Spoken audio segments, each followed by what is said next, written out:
allez bien? On se retrouve pour une vidéo custo déco.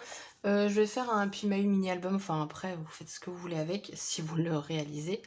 Avec donc des enveloppes. Alors j'ai déjà préparé mes enveloppes. J'en ai 5. J'ai pris que les papiers unis. Pourquoi? J'ai énormément de mal à scraper l'automne. Là pour moi c'est un très gros challenge. Donc du coup pour moi le plus simple c'était de prendre des papiers unis. J'ai pris aucun tampon de la collection parce que comme je vous dis l'automne j'ai du mal, donc je me suis dit ça sert à rien que je les prenne pour après ne plus jamais m'en resservir.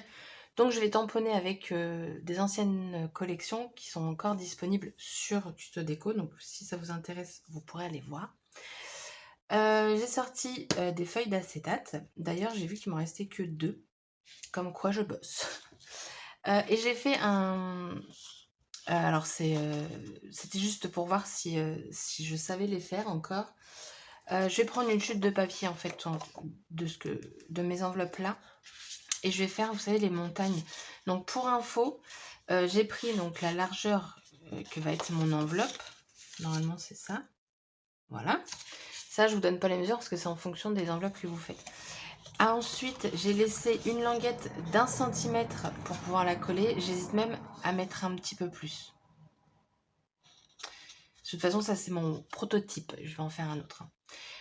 Donc 1 cm. Ma montagne fait 1 cm. Donc du coup, vous faites 2 plis 1 cm, un autre 1 cm. Ensuite, j'ai laissé 0,5 et je reprends 1 cm, 1 cm, 0,5, 1 cm, 1 cm, 0,5 et ainsi de suite pour avoir au total nos 5 montagnes. Voilà. Donc voilà. Je vais tamponner sûrement un peu partout en fait pour faire un fond. Peut-être pas sur toutes. Pour ça, je vais utiliser, je les ai pas sorties, les planches de tampons de la collection Slow Life. Il y a un petit feuillage que j'aime beaucoup utiliser, donc il ira très bien, vu que de toute façon, mes papiers sont dans les couleurs automnales.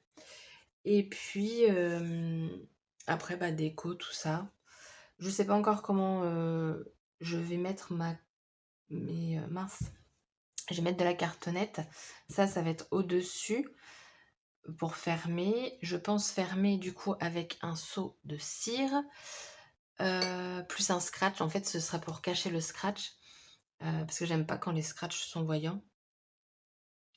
Bon, il y aura toujours une partie voyante, mais ça, j'ai pas le choix. Et puis, qu'est-ce que je voulais vous dire? Bah, je sais plus. Voilà, je sais plus. Du coup, bah, j'ai envie de vous dire, c'est parti. Je pense que la vidéo va être relativement longue. Je pense que quand il va y avoir des étapes qui va être identiques, genre quand je vais coller mes montagnes, je vais vous mettre pause, je vais pas vous montrer tout, ça sert à rien. Les enveloppes, c'est pareil. Alors les enveloppes, ce que je vais faire, c'est qu'en fait, alors là, je les ai pas pliées pour pouvoir tamponner correctement, mais quand elles vont être pliées, le dessous, je vais couper un millimètre pour pouvoir du coup le mettre dans ma montagne.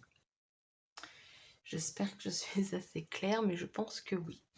Donc, je vous laisse avec la vidéo et on se retrouve juste après pour voir ce que ça a donné. Let's go!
du coup j'ai terminé, je pense que la vidéo a dû être assez longue, ça m'a pris pas mal de temps. Donc le projet est terminé avec mon petit rhodoïde. Alors là, mon seau il est toujours pas collé, donc je pense utiliser de la colle chaude, mais j'ai peur que du coup ça me brûle, que ça fasse fondre le rhodoïde, parce que ça ne tient pas. Ou alors je vais laisser sécher encore, parce que ça fait pas si longtemps que ça que je l'ai collé. Enfin bref. Donc il se présente comme ça, mes enveloppes, hop, donc collées avec de la souris repositionnable. Tous mes fonds tamponnés, j'aime beaucoup celui-ci. Donc j'ai utilisé les Memento, donc ce set là, uniquement ce set ci. Et je trouve que ça va super bien avec les papiers que j'ai choisis. Donc je suis contente. Je vous remonte les fonds. Là c'est très léger. Je vais vous le montrer comme ça. Hop. Voilà. Donc des tamponnages, enfin des fonds différents à chaque fois. J'ai laissé donc 2 cm ici. Et au final c'est de trop. Mais c'était trop tard. Je l'avais fait. Enfin quoi que j'aurais pu le couper avant de le coller. Mais je crois que je m'en suis rendu compte après. Parce que du coup, quand c'est comme ça, vous voyez, ça fait beaucoup d'espace vide. Mais bon, après, c'est pas très grave. Petite déco toute simple, rien de plus. Et après, donc, le petit scratch. Tac. Voilà, avec le rhodoïde, je trouve que l'effet est vachement sympa. Ça fait un peu un petit sac avec la forme du rhodoïde. Donc voilà, du coup cette vidéo est terminée. J'espère que celle-ci vous aura plu malgré qu'elle soit longue. Je vais essayer de la réduire au maximum parce que je n'ai pas encore fait le montage, mais j'ai déjà une partie qui fait plus de 30 minutes et une autre, je pense, au moins 20 minutes. Donc voilà, en sachant que j'ai mis pause à certains moments. Donc bah c'est parti, je vais monter tout ça pour vous la mettre en ligne. Elle, ce sera quand? Un jeudi, voilà. Sur ce, je vous souhaite une agréable journée et je vous dis à bientôt pour une prochaine vidéo. Bye bye!